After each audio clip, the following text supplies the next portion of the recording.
नमस्कार, मी रेश्मा म्हणजेच पद्मजा तुम्हा सर्वांचं मनापासून स्वागत करते रेश्माज रेसिपीजमध्ये।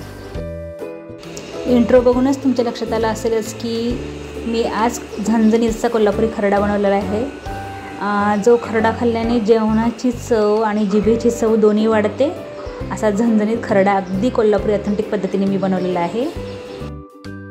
आणि जर तुम्हाला पण जर तिखट खायला आवडत असेल आणि जर कोल्हापुरी खरडा खायला आवडत असेल तर तुम्ही नक्कीच असा खरडा बनवाल। आणि मी ज्याप्रमाणे असा खरडा बनवला आहे आणि गरमागरम अशी ज्वारीची भाकरी बनवलेली आहे, असा खरडा घेतलेला आहे, त्याच्यावर थोडंसं तेल टाकलेलं आहे आणि मस्त असा हा खरडा आणि भाकरी याच्यावर मी अगदी ताव मारलेला आहे। आणि बरेच जण असे पण असतील की त्यांना खरडा खायला आवडतो पण एवढा झणझणीत किंवा एवढं तिखट खायला आवडत नाही, तर त्यांच्यासाठी मी अजून 2 खरड्याच्या रेसिपी घेऊन येत आहे, तर त्या मी लवकरच माझ्या चॅनलवर अपलोड करेन। चला तर मग सुरुवात करूयात आजच्या या झणझणीत रेसिपीला। आता खरडा बनवण्यासाठी अर्थातच आपल्याला मिरची लागणार आहे, हिरवी मिरची। तर इथे माझ्याकडे एकदम लांब अशा थोड्याशा जाड अशा ज्या असतात अशा पोपटी कलरच्या मिरच्या होत्या त्या मी घेतलेल्या आहेत। ह्या मोठ्या लांब असल्यामुळे एक 6 ते 7 मी मिरच्या घेतलेल्या आहेत। तुम्ही याऐवजी छोट्या मिरच्या पण वापरू शकता, पोपटी कलरच्या ज्या जास्त तिखट नसतात त्या मिरचीचा तुम्ही हा खरडा बनवू शकता। तर त्या तुम्ही थोड्या जास्त प्रमाणात घेतल्या तर चालतील। तर या मिरच्या मी थोड्या लांब असल्यामुळे मी अशा एकाच्या 2 मिरच्या अशा करून घेणार आहे। त्याचप्रमाणे इथे मी एक कांदा असा स्लाइस कट करून घेतलेला आहे आणि 7 ते 8 मी लसूण पाकळ्या घेतलेल्या आहेत। आता हा जो खरडा आहे तो अगदी लोखंडी कढईत किंवा लोखंडी तव्यात बनवला तर त्याची टेस्ट अजून छान लागते। त्यामुळे इथे मी एक लोखंडी तवा घेतलेला आहे, जो आपण भाकरी करण्यासाठी वापरतो तो तवा घेतलेला आहे। मिरच्यांचे असे तुकडे केलेले आहेत आणि तव्यामध्ये मी 1 ते 1.5 टेबलस्पून तेल टाकलेलं आहे। तेल टाकल्यानंतर मी यात कांदा टाकलेला आहे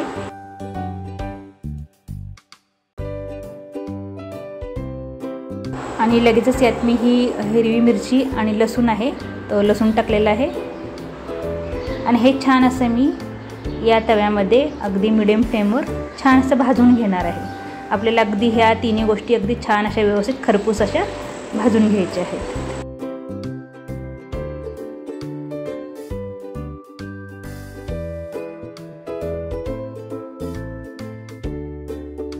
आता ह्या तिन्ही गोष्टी अशा मी 5 मिनिटं भाजून घेतलेल्या आहेत आणि त्यानंतर मी यात हे चवीनुसार मीठ टाकलेलं आहे आणि मीठ टाकल्यानंतर परत छान अजून एक 5 मिनिटासाठी मी हे लो टू मिडियम फ्लेमवर भाजून घेणार आहे।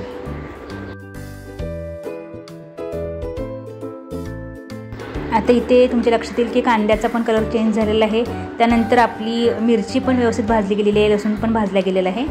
आता हे छान असं आपलं मस्त भाजून झालेलं आहे। आता यामध्ये मी कट केलेली कोथिंबीर टाकणार आहे। हे ऑप्शनल आहे, आवडत असेल तर टाका, पण कोथिंबीर खरड्यामध्ये छान लागते, म्हणजे कोथिंबीरची टेस्ट छान येते, त्यामुळे मी ही कोथिंबीर टाकलेली आहे आणि परत हे छान असं मिक्स केलं आणि मी आता गॅस बंद करून घेणार आहे।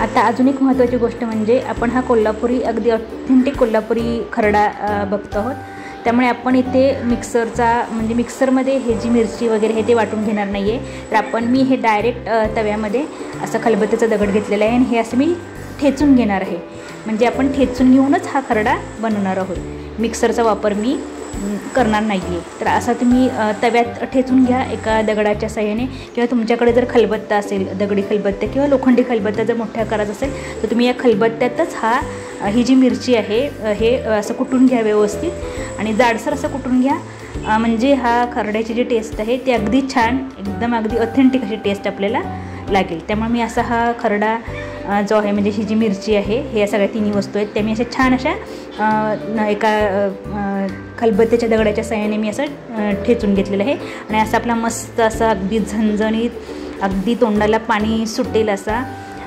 कोल्हापुरी खरडा तयार झालेला आहे।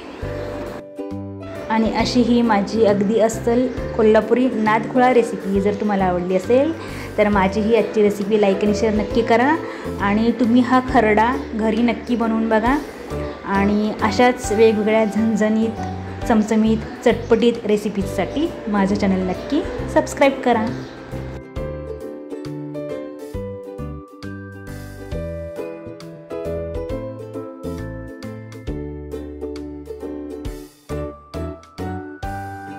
आता माझं गाव हे कोल्हापूर आहे, त्यामुळे मला कोल्हापुरी खरडा हा अतिशय प्रिय आहे. त्यामुळे कधी पण कोल्हापुरी जर खरडा मी हा असा बनवला कोल्हापुरी पद्धतीने अगदी ऑथेंटिक अशा, तर मी अगदी मस्त अशी गरम गरम ज्वारीची मस्त अशी करकरीत भाकरी बनवते. आणि या खरड्यावर मी तेलच घेते, दही किंवा तूप घेत नाही. आणि असा हा खरडा जो आहे झणझणीत याच्यावर मस्त असा ताव मारते. चला तर मग परत पुन्हा भेटूयात अशाच एका मस्त मजेदार झणझणीत आणि चमचमीत रेसिपीसोबत. तोपर्यंत तुम्ही पण असेच नवीन पदार्थ बनवा, स्वतः खा, घरच्यांना खाऊ घाला आणि त्यासाठी माझं चॅनल नक्की बघत राहा.